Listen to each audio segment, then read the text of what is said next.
Bible study आरंभ करने वाले हैं। तो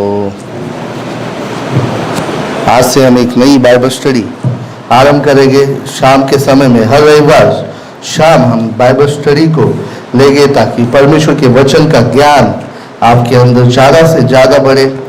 कितने लोगों के पास बाइबल है? या आपके घर पे बाइबल होगा, आपके मोबाइल में बाइबल ऐप होगा। कितने लोगों के पास है?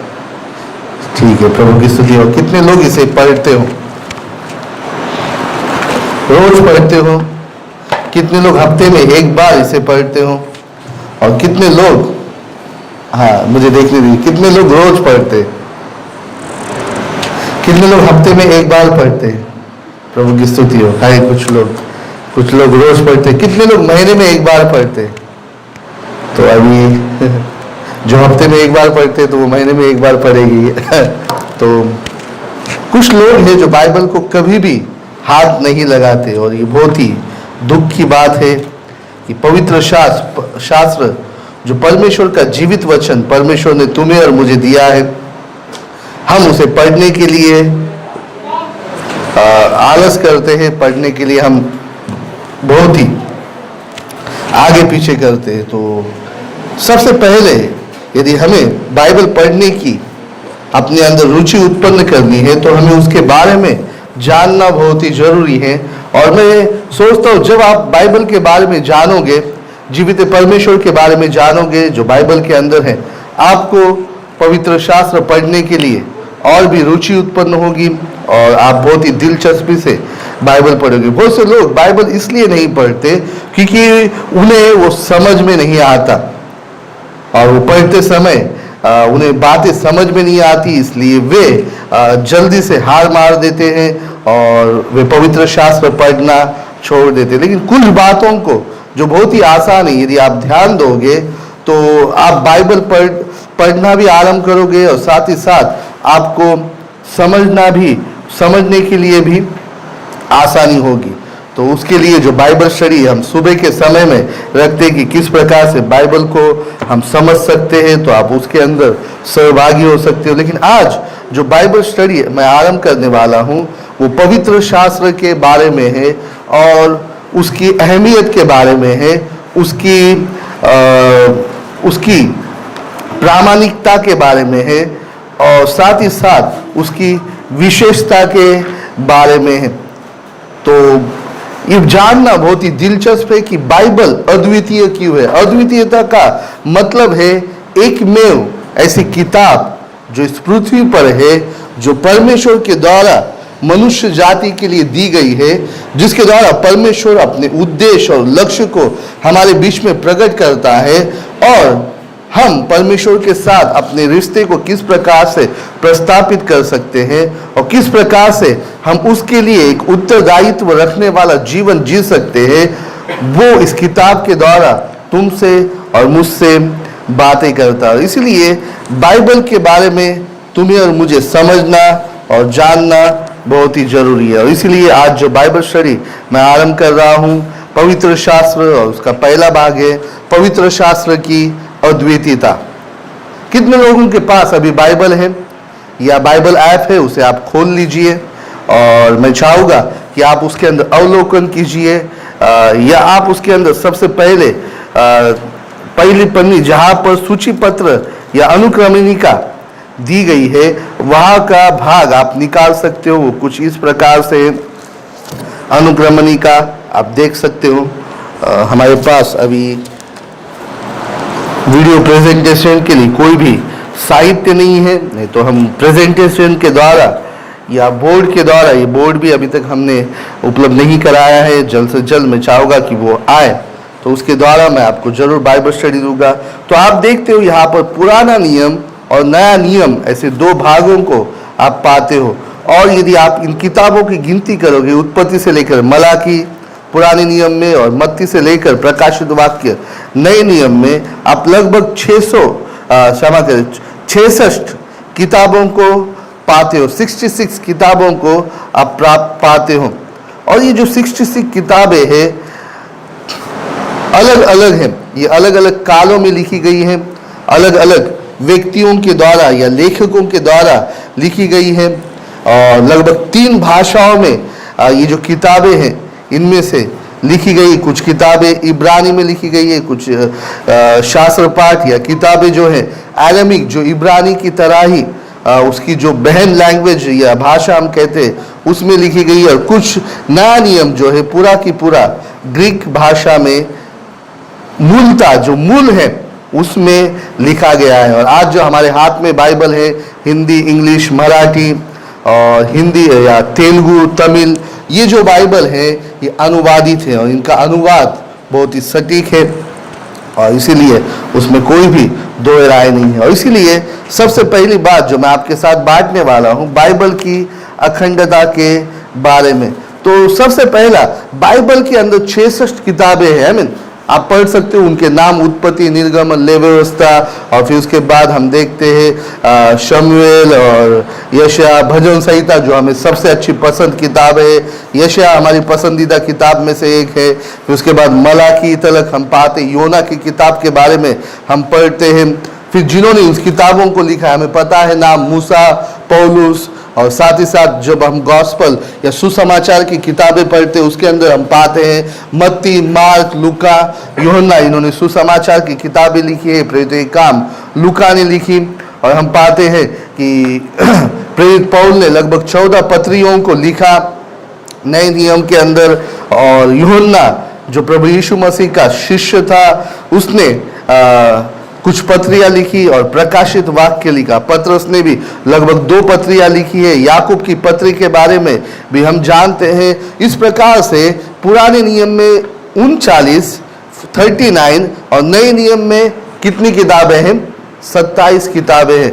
और ये 27 किताबें अलग अलग हैं, लेकिन ये सभी जो किताबें हैं पवित्र शास्त्र के अंदर एक ही संदेश को देते हैं। वे परमेश्वर के द्वारा मनुष्य के लिए योजना को प्रकट करते हैं। उन सभी का केंद्र एक ही है, वो है प्रभु यीशु ख्रिस्त। परमेश्वर जो मनुष्य से प्रेम करता है वो अपनी योजना के द्वारा उनका उद्धार कराना चाहता है और वो इस संदेश को देता है। जी लेखन काल के बारे में यदि आप देखोगे पवित्र शास्त्र का जो लेखन काल है लगभग 1500 साल है। BC 1400 से लेकर BC 400 और उसके बाद पहली शताब्दी के अंदर जो है किताब जो है पहली शताब्दी के अंदर नए नियम की लगभग सभी किताबें लिखी गई। और BC 1400 से लेकर BC AD 100 तक जो पवित्र शास्त्र की किताबें लिखी गई और इसमें 1500 साल का गैप है, मतलब 1500 साल का अवधि है, काल है। उत्पत्ति की किताब या जो सबसे पहली किताब पवित्र शास्त्रों में लिखी गई है, बहुत से लोग कहते हैं कि अय्यूब सबसे पुरानी किताब हो सकती है। विद्वान तब से लेकर वो जो काल है लगभग 1400 साल पहले जबकि उत्पत्ति, मत्ती की या नए नियम की कोई किताब लिखी गई हो उससे उसके अंदर लगभग 1400 साल का गैप है। लेकिन ध्यान दीजिए ये दोनों किताबें हम कह सकते हैं प्रकाशित वाक्य किताब और उत्पत्ति किताब, इन दोनों किताबों के अंदर लिखने का जो काल है भले ही 1400 साल होगा या 1500 साल का उसके अंदर गैप होगा, लेकिन हम पाते हैं दोनों का जो संदेश है उसके अंदर अद्वितीय समानता है। दोनों के अंदर परमेश्वर के उद्देश्य को एक ही रीति से बताया गया है। इतना टाइम पीरियड होने के कारण भी किताब के अंदर कहीं भी विरोधाभास नहीं है। आई मीन बाइबल ही एक में ऐसी किताब है जिसके अंदर किसी भी प्रकार का विरोधाभास उत्पत्ति से लेकर प्रकाशित वाक्य तक नहीं है। यदि आप इस दुनिया के अंदर ऐसी कुछ किताबों को एक साथ रखोगे, महान लेखकों को जो 1400 साल या 1500 साल के दरमियान होकर गए हो, आप ले सकते हो शेक्सपियर या आधुनिक जो लेखक है, बहुत सारे लेखक हैं आधुनिक होकर गए हैं, इन सभी की किताब आप ले सकते हो एक साथ, उनका एक संकलन बना सकते हो। आपको उसके अंदर चाहे इंग्लिश भाषा के आप ले सकते हो, लगभग 66 लेखकों को आप लीजिए, 66 किताबों को आप लीजिए 1500 साल के दरमियान और उन सभी को एक साथ जोड़िए, आपको कहीं विरोधाभास दिखाई देंगे। कई विचारों के आप उलट पुलट या एक दूसरे के विरोध में दिखाई देंगे। इस दुनिया में बहुत सारी महान किताबें हैं, लेकिन उन सभी किताबों के अंदर विरोधाभास है। लेकिन पवित्र शास्त्र उत्पत्ति से लेकर मलाकी और मत्ती से लेकर प्रकाशित वाक्य या उत्पत्ति से लेकर प्रकाशित वाक्य तक कहीं पर भी विरोधाभास किसी भी सिद्धांत में, विचारों में या परमेश्वर के द्वारा दिए गए हुए संदेश में नहीं है, बल्कि उसके अंदर अखंडता है। साथ ही साथ आप लेखकों के बारे में देख सकते हो, अलग अलग प्रकार के लेखकों ने इसे लिखा है। राजाओं ने लिखा है, सैन्य अधिकारियों ने लिखा है, मछुआरों ने लिखा है, महसूल लेने वालों ने लिखा है, कवियों ने लिखा है, संगीत तज्ञ जिन्होंने भजनों को लिखा है बाइबल के अंदर, हम देखते चरवाहों ने लिखा है, किसान भी इसके अंदर लेखक है। उदाहरण के तौर पे हम देखते मूसा एक राजनेता था, एक न्यायी था, वो एक विश्वविद्यालय में प्रशिक्षित था। मिस्र जो उस समय की सबसे बड़ी संस्कृति थी और सबसे प्रगत संस्कृति थी, वहां पर वो एक राजकुमार के समान पला बड़ा मिस्र की सारी विद्याओं को उसने हासिल किया। और हम देखते जब परमेश्वर ने उसे चुना और उसे नियुक्त किया, उसने बाइबल की पहली 5 किताबें लिखी। आमोस एक पशुपालक या चरवाहा था, यहोशू एक सेनापति था, नेहम्या राजा का प्यालेबदार या प्याला या उसको पानी पिलाने वाला, उसके भोजन की व्यवस्था करने वाला था। दानियल एक प्रधानमंत्री था, सुलेमान एक राजा था, एक तत्वज्ञानी, एक वैज्ञानिक था। लूका जो है एक वैद्य था, डॉक्टर था और एक इतिहासकार था। पतरस एक मछुआरा था। मत्ती जो है एक मत्ती जो है महसूल लेने वाला था। पौलुस एक यहूदी शास्त्र विद्या सीखने वाला या सिखाने वाला एक रब्बी था। मरकुस पतरस मरकुस जो पतरस का सचिव था, उसका असिस्टेंट था। हम देखते हैं इतना सब कुछ होने के बावजूद भी हम देखते हैं पवित्र शास्त्र अखंड है, उसका संदेश कहीं पर भी अलग नहीं है। मत्ती ने कुछ और कहा, लूका ने कुछ और कहा, या आमोस ने या मूसा ने कुछ अलग कहा। हम इनके संदर्भ में या उनके किसी बात का इनमें विचार अलग अलग तत्व को नहीं पाते हैं, क्योंकि ध्यान दीजिए भले ही ये लेखक अलग अलग पृष्ठभूमि से थे, लेकिन बाइबल तुम्हें और मुझे बताती है कि परमेश्वर ने जो संदेश दिया है, इन मनुष्य को जो लेकर इस्तेमाल किया है, उसकी पवित्र आत्मा के प्रेरणा के द्वारा ही दिया है। आइए मेरे साथ पढ़े दूसरी तीमुथियुस, आइए निकाले दूसरी तीमुथियुस उसकी 3 अध्याय और 16 वचन। संपूर्ण पवित्र शास्त्र परमेश्वर की प्रेरणा से रचा गया है और उपदेश और समझाने और सुधारने और धार्मिकता की शिक्षा के लिए लाभदायक है, ताकि परमेश्वर का जन सिद्ध बने और हर एक भले काम के लिए तत्पर हो जाए। तो ध्यान दीजिए, भले ही काल अलग हो, भले ही लेखक अलग हो, लेकिन हम क्या पाते हैं, पवित्र शास्त्र का जो संदेश है वह परमेश्वर की ईश्वर प्रेरणा से ही लोगों को प्राप्त हुआ और उन्होंने उसे लिखा। और इसलिए पवित्र शास्त्र अद्वितीय है, वो अखंड है, उसके अंदर किसी प्रकार का विरोधाभास नहीं। 3 भाषाओं का इस्तेमाल किया गया है।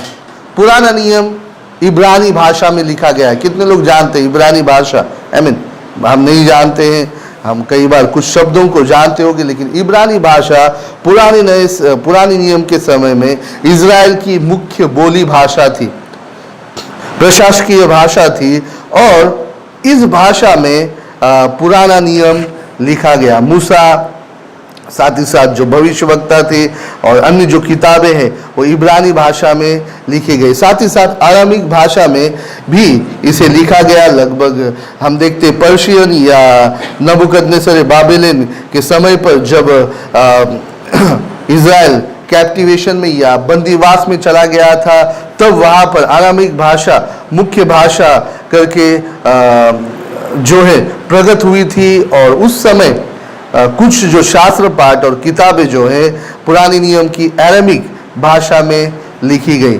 और उसके बाद हम पाते हैं नए नियम के समय पर जब हम देखते हैं लगभग मत्ती और मलाकी जो किताबों के दरमियान लगभग 400 साल का काल है।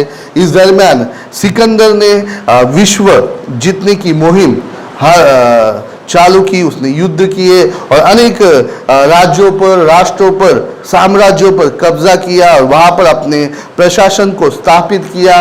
और उस समय एशिया माइनर, मिस्र और लगभग जहां भी उसने कब्जा किया वहां की जो मुख्य भाषा, प्रशासकीय भाषा जो है ग्रीक हुई। उसने लोगों को ग्रीक सिखाया और उसके प्रशासन में ग्रीक जो भाषा है विश्व की मुख्य बोली जाने वाली भाषा बन चुकी थी, लिखी जाने वाली भाषा बन चुकी थी। वो एक एकेडमिक या पढ़ाने वाली भाषा भी बन चुकी थी। और उस वक्त जो है ग्रीक जो भाषा है, जिसे हम कहते हैं सामान्य ग्रीक या यूनानी भाषा, हम कह सकते हैं उसे हेलेनिस्टिक या कोइने ग्रीक भी कहा जाता है, एक सामान्य भाषा थी। और उस समय जो है ये जो भाषा जो है उस समय प्रचलित हो गई और खास करके नया नियम जो है इस कोइने ग्रीक भाषा में लिखा गया, जो उस समय एक आम भाषा थी। प्रभु यीशु मसीह ने भी जो संदेश दिए वो कोइने ग्रीक भाषा में ही संदेश दिए, क्योंकि उस समय की ये जो मुख्य भाषा थी, लोग इसी भाषा में बातें करते थे। और हम पाते हैं कि उस समय जो नया नियम की किताब लिखी गई वो इस भाषा में।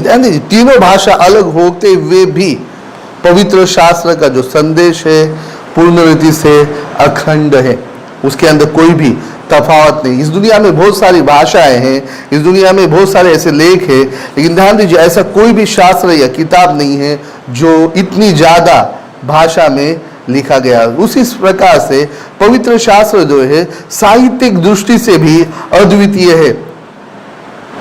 हम क्या पाते, जब आप पाओगे, जब आप बाइबल पढ़ते हो, आपको इसके अंदर अनेक प्रकार की शैलियों को आप देखोगे। शैली का मतलब क्या है? आपने स्कूल में पढ़ा होगा, आपके पास इतिहास की किताब थी, है ना? कितने लोग के पास इतिहास की किताब थी? कितने लोगों के पास मराठी या हिंदी किताब थी, इंग्लिश लिटरेचर, जिसके अंदर गद्य अलग होते थे और पद्य अलग होते थे, है ना? कविताएं और पाठ अलग होते थे, है ना? पाठ के अंदर एक व्यक्ति था, वो ऐसा रहता था, वैसा रहता था, या कहानियाँ उसमें होती थी, और इतिहास में ऐतिहासिक घटनाएं होती थी, और कविताओं में कविताएं, गीत होते थे। साथ ही साथ हम देखते हैं बाइबल जो है इन सभी प्रकार की शैलियों से भरा हुआ है।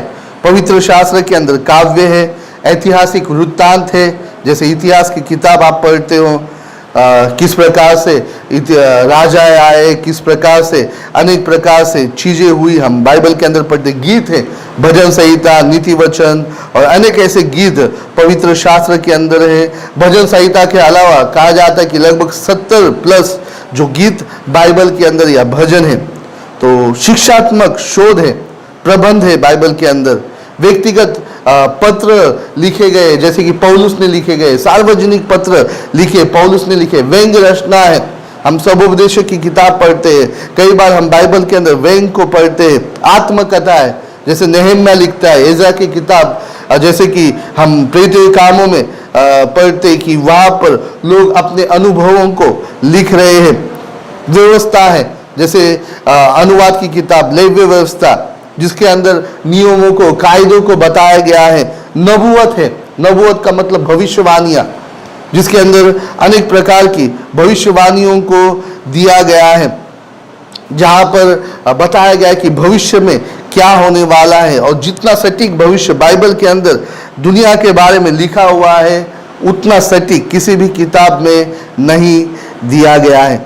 दृष्टांत और अन्योक्ति, मतलब बहुत जो भी साहित्य की जितनी भी शैलियाँ हैं आप पवित्र शास्त्र के अंदर पाओगे, और इसीलिए जो पवित्र शास्त्र है अद्वितीय है। हम देखते अलग अलग पृष्ठभूमि में पवित्र शास्त्र लिखा गया है, अलग अलग जगहों पर पवित्र शास्त्र लिखा गया है। हम कहाँ पर रहते हैं, कौन से खंड में हम रहते हैं? कितने लोग जानते हैं कितने खंड है ना? 7 खंड है, उसमें एशिया, अफ्रीका, यूरोप, है ना, उत्तर अमेरिका, दक्षिण अमेरिका, जिसकी खोज लगभग अभी रिसेंटली 500-600 सालों पहले हुई है, और रशिया। आप पवित्र शास्त्र के जो खंडात्मक या स्थानात्मक लोकेशन वाइज यदि व्याप्ति को देखोगे तो बहुत ही बड़ा है। पवित्र शास्त्र 3 खंडों में लिखा गया है। 3 खंडों में अलग अलग जगहों पर पवित्र शास्त्र लिखा गया है। जैसे अफ्रीका, हम देखते हैं उत्पत्ति की किताब की कुछ वृत्तांत हम पाते हैं।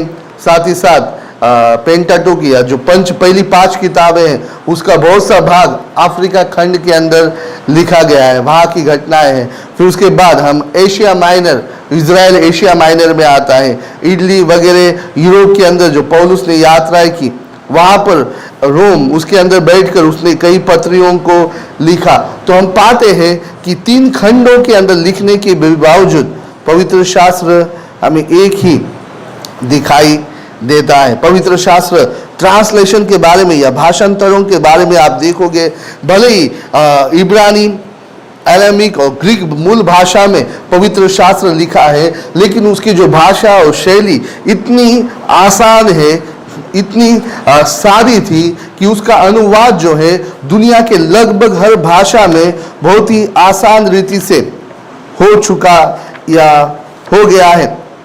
और हम पाते हैं कि लगभग दुनिया के जो प्रमुख भाषाएं 2200 से भी अधिक भाषाओं के अंदर पवित्र शास्त्र के पूर्णता या अंशता ट्रांसलेशन हो चुका है।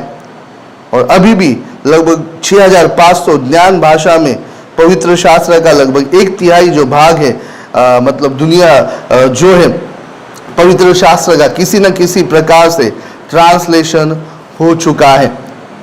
और ध्यान दीजिए, पवित्र शास्त्र का जो भाषांतर है वो बहुत ही सटीक और समझने योग्य है। और ध्यान दीजिए, पवित्र शास्त्र एक ऐसी किताब है जो किसी भी संस्कृति, किसी भी भाषा, किसी भी जगह लोगों पर आसानी से, अच्छी रीति से बैठ जाती है, और लोग पवित्र शास्त्रों को बहुत ही आसान से समझ सकते हैं। उन्हें किसी को कई बार सिखाने वाला नहीं होगा तो भी पवित्र शास्त्र समझने योग्य है। तो पवित्र शास्त्र एक ऐसी भाषा है, उसकी जो भाषांतर है वो बहुत ही आसान है और बहुत ही सटीक है। और इसीलिए इतने सारे भाषाओं में भाषांतर होने के बावजूद भी पवित्र शास्त्र की जो संदेश में किसी प्रकार की तफावत नहीं है। इसके बारे में जो डिटेल है मैं आपको बाद में बताऊंगा। भाषांतर के बारे में एक टॉपिक है जिसके बारे में मैं आपको बाद में उसके बारे में डिस्कस करूंगा। साथ ही साथ बाइबल की कुछ दिलचस्प सच्चाइयाँ है, उसमें से एक है कि पवित्र शास्त्र जो है इस दुनिया में सबसे ज़्यादा पढ़ी जाने वाली, सबसे ज़्यादा बिकने वाली और सबसे ज़्यादा प्रिंट की गई हुई बाइबल है। ध्यान दीजिए, 1998 तक लगभग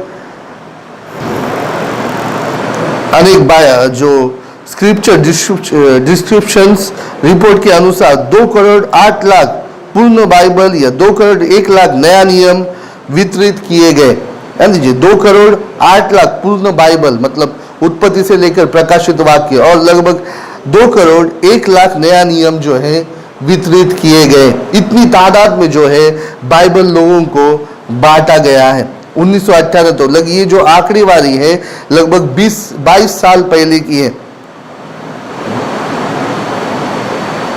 और इस प्रकार से जो पवित्र शास्त्र जो है अद्वितीय है और इतनी ज़्यादा तादाद में वो पढ़ा जाता है। दुनिया में सबसे पहली किताब प्रिंटिंग प्रेस से यदि कोई छापी गई है तो वो कौन सी किताब है? पवित्र शास्त्र है। भारत में सबसे पहली जो प्रिंटिंग प्रेस गोवा में आई थी, वहाँ पर सबसे पहली किताब जो छापी गई थी वो मत्ती रचित सुसमाचार की किताब, या ख्रिस्त यान जिसे कहा जाता है, यीशु मसीह की बाइबल आधारित कथा। तो ये बाइबल का महत्व है। इसीलिए प्रिय भाई और बहनों, बाइबल जो है अद्वितीय है। ध्यान दीजिए, आप देखोगे इतने साल, लगभग 1500 साल कि काल में किताब लिखी गई, एक एक किताब एक के बाद एक एक लिखी गई, मूसा से लेकर यूहन्ना तक, और इसका संकलन होता गया। फिर भी इतने सालों में सभी किताबें सही सलामत रही, एक साथ रही, और लोगों ने इसे पढ़ा, उन्होंने उसके द्वारा आशीषें पाई, उद्धार पाया, वे परमेश्वर के मार्गदर्शनों को उनके द्वारा पाए। फिर भी ये नष्ट नहीं हुई, बल्कि ये हमेशा रही। ध्यान दीजिए, बाइबल ही एकमेव किताब है जो लोगों तक लिखित स्वरूप में डायरेक्टली प्राप्त हुई है। कितने लोग समझ रहे हैं मुझे? कई बार बाइबल स्टडी जो है, हमें प्रचार कैसा होता है, एकदम ये होता है, एक के बाद एक थड़ा आपके ऊपर थॉट्स फेंके जाते, जो भी आपको लगने वो लगते, बाकी आपके सर पे से जाते। लेकिन पवित्र जब बाइबल स्टडी की बात आती, कई बार वो जो थोड़ी सी उबाऊ लगने लगती है। लेकिन मैं चाहूँगा कि ध्यान दें, ताकि आपको बाइबल की बहुत सारी सच्चाइयों का पता चले और आप उसे लिख कर लें, ताकि आपके जीवन के अंदर ये बहुत ही आशीषमय साबित हो। तो ध्यान दीजिए, पवित्र शास्त्र एक ऐसी एकमेव किताब है जो डायरेक्टली लिखित स्वरूप में हमारे पास प्राप्त हुई। वो श्रुति मतलब बोलने के द्वारा पास नहीं हुई, जैसे कि हम अन्य किताबों के बारे में पढ़ते, जैसे कि कुरान के बारे में। कुरान जो है सबसे पहले बोली गई, उसने वो लिखना नहीं जानता था, और इसीलिए वो बोलता था, और बोलने के बाद कई सालों तक वो इसने सुना, उसने सुना, और कई लोगों ने सुना। सुनने के बाद ये सुनते गए, सुनाते गए, वो एक दूसरे को सुनाते गए, रटते गए, सुनाते गए, और फिर कई सालों के बाद वो लिखा गया, और फिर उसके बाद वो एक किताब के स्वरूप में आई। लेकिन ध्यान दीजिए, पवित्र शास्त्र परमेश्वर ने डायरेक्टली मनुष्यों से कहा लिख। मैं जो कह रहा हूँ वो लिख। आमीन। आप पवित्र शास्त्र में पढ़ते हो, मूसा से परमेश्वर ने कहा लिख, यिर्मयाह से कहा परमेश्वर ने लिख। जिन्हें लिखना नहीं आता था, उन्होंने अपने लिए लिखने वाले असिस्टेंट्स को रखा, और उन्होंने तुरंत जो भी संदेश परमेश्वर से उन्हें प्राप्त होता था वो लिखा गया। इसीलिए पवित्र शास्त्र इसीलिए सबसे ज्यादा प्रमाणित है। यानी पवित्र शास्त्र ही एक ऐसी किताब है जिसकी सबसे पुरानी जो प्रतियां है हस्तलिखित उपलब्ध है। इस दुनिया में ऐसी कोई भी किताब नहीं है जिसकी इतनी हस्तलिखित उपलब्ध हो। लगभग 5800 से भी ज्यादा पंडुलिपियां या हस्तलिखित उपलब्ध है मूल भाषाओं में। 5800 से भी ज्यादा। सिकंदर जो इस दुनिया में होकर गया है, हम सभी सिकंदर के बारे में जानते हैं, अरे उसने दुनिया को जीता वगैरह। गाने भी उसके ऊपर बहुत सारे हिंदी में बने हुए बॉलीवुड्स के, वो सिकंदर क्या था या वगैरह पोरस। लेकिन ध्यान दीजिए, उसके बारे में केवल 20 ही जगहों पर लिखा गया है। लेकिन पवित्र शास्त्र की जो पंडुलिपियां है उसके बारे में या पवित्र शास्त्र के बारे में कई जगहों पर लिखा हुआ है, पवित्र शास्त्र के बाहर और पवित्र शास्त्र के अंदर। और जो भी पंडुलिपियां मतलब वो पुराने जिन लोगों ने इस किताबों को लिखा, उसकी प्रतियां बनाई और उसे संरक्षित करके रखा, वो सभी उपलब्ध है। और लगभग 5800 से भी ज्यादा है, और लगभग 19600 से भी ज्यादा जो है भाषांतरित जो पंडुलिपियां है, कॉपीज हैं। और इन सभी को जब एक साथ जोड़ दिया जाता है, इन सभी को एक साथ लाया जाता है, और जब अभी जो हमारे पास पवित्र शास्त्र है वो देखा जाता है उसके अंदर, तो वो पवित्र शास्त्र और जो हमारे पास पवित्र शास्त्र है उसके अंदर किसी भी प्रकार का एक काना या मात्रा भी तफावत नहीं है, सभी एक ही। और इसीलिए दुनिया के अंदर एक ही ऐसा शास्त्र है जो इतना हस्तलिखितों को रखे हुए हैं। ध्यान दीजिए, और इसीलिए ये अद्वितीय है। आखिर में कुछ मुद्दों के ऊपर मैं प्रकाश डाल के खत्म करूंगा, और फिर उसके बाद अगले हफ्ते हम जो है कंटिन्यू करेंगे। ठीक है, यहीं पर मैं समाप्त करना चाहूँगा। तो आज हमने बहुत सारी चीज़ों को देखा। बाइबल कितनी किताबें हैं, अलग अलग किताबें अलग अलग समय में वे लिखी गई, अलग अलग लेखकों के द्वारा लिखी गई। उनके व्यवसाय अलग थे, लिखने का समय स्थान अलग था, उनकी मानसिकता भी अलग थी। कुछ शांत स्वभाव के थे, कुछ लोगों ने अलग समय पर लिखा, कुछ लोग गुस्से में उन्होंने लिखा, कुछ लोग सताव में थे उन्होंने लिखा, कुछ लोगों ने जेल में लिखा, कुछ लोगों ने खेत में से लिखा, कुछ लोगों ने पहाड़ी पर बैठ के लिखा, कुछ लोग यात्रा करते समय उन्होंने लिखा। तो ये सभी बातें आज हमने देखा किस प्रकार से पवित्र शास्त्र के भाषांतर अनेक हुए हैं और अनेक ऐसी दिलचस्प बातें आज हमने सीखी है, जिसके द्वारा हमें पता चलता है कि पवित्र शास्त्र जो है अद्वितीय है और इसलिए हमें इसे पढ़ना नहीं छोड़ना चाहिए। अगले सप्ताह हम इसी विषय के ऊपर आगे बढ़ेंगे, जिसके अंदर हम देखेंगे कि पवित्र शास्त्र जो है किस प्रकार से और भी सामर्थशाली है और किस प्रकार से वो हमारे जीवनों पर प्रभाव डालती है। तो यदि आपका कोई प्रश्न है पवित्र शास्त्र के बारे में या आप कुछ पूछना चाहते हो जो आज हमने सीखा है उसके अंदर से, तो आप पूछ सकते हो। आपको कुछ समझ में नहीं आया है तो आप उसे मुझे पूछ सकते हो, जरूर मैं आपको इसके बारे में बताऊंगा।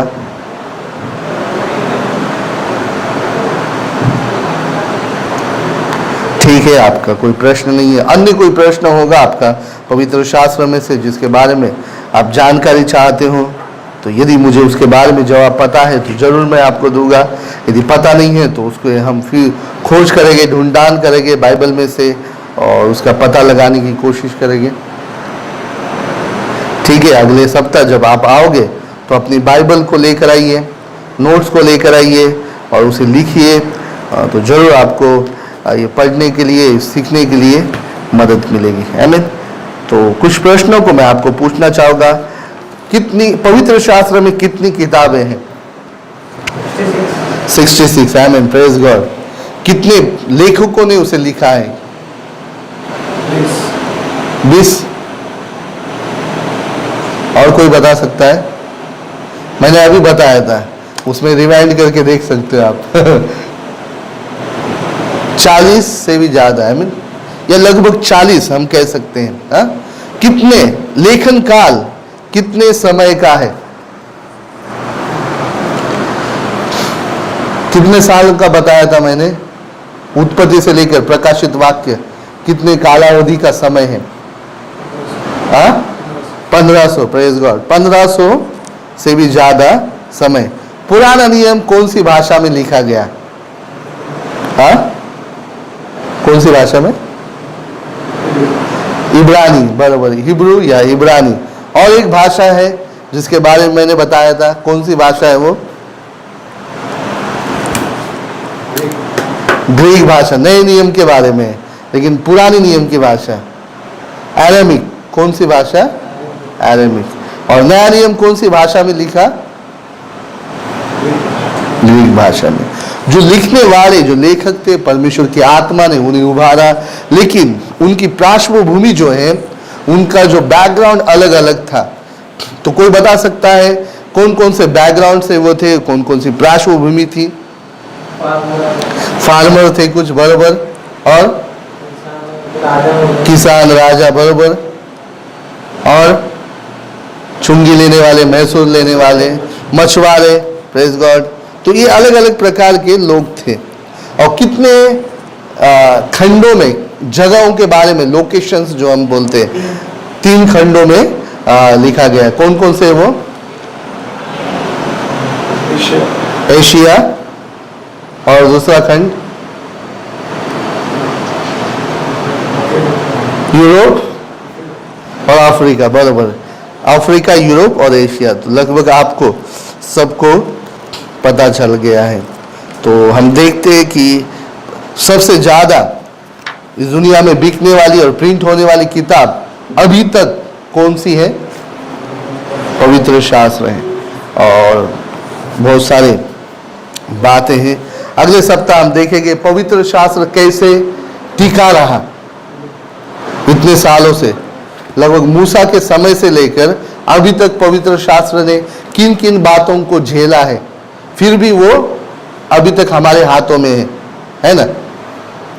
तो इसके बारे में भी हम क्या करने वाले हैं, देखने वाले हैं। तो ठीक है, प्रभु आप सबको आशीष करे। आइए, इस समय मैं फिर से एक बार आप सभी को उत्साहित करना चाहूँगा। आप इस स्थान पर हो, आपने अपना जीवन प्रभु यीशु को नहीं दिया और पहली बार आप प्रभु यीशु को अपना जीवन देना चाहते हो, आप अपना हाथ इस स्थान पर उठा सकते हो। या कभी आप प्रभु यीशु के साथ चल रहे थे, लेकिन फिर से एक बार आप पाप में, जीवन में लौट गए और आप प्रभु यीशु के निकट आना चाहते हो, आप अपना हाथ इस स्थान पर उठा सकते हैं। ठीक है, मैं मसीह लोगों से बातें करता हूं।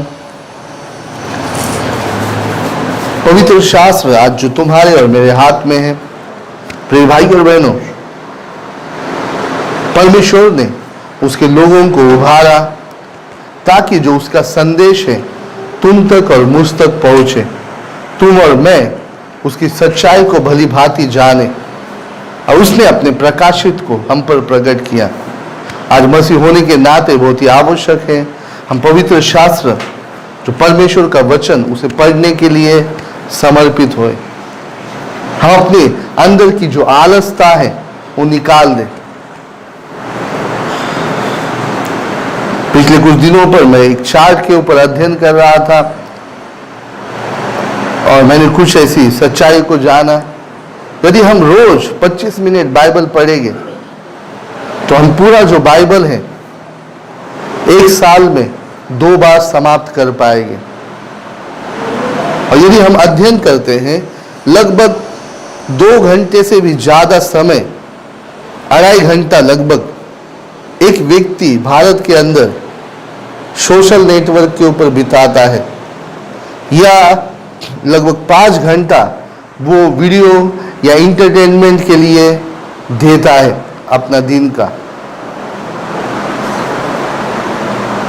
यदि हम सभी कैलकुलेशन करेंगे तो कम से कम 2 से लेकर 5 घंटे हम जो है सोशल मीडिया या फोन पर कुछ ना कुछ करते हैं। क्या हम केवल 25 मिनट पवित्र शास्त्र पढ़ने के लिए समर्पित हो सकते हैं?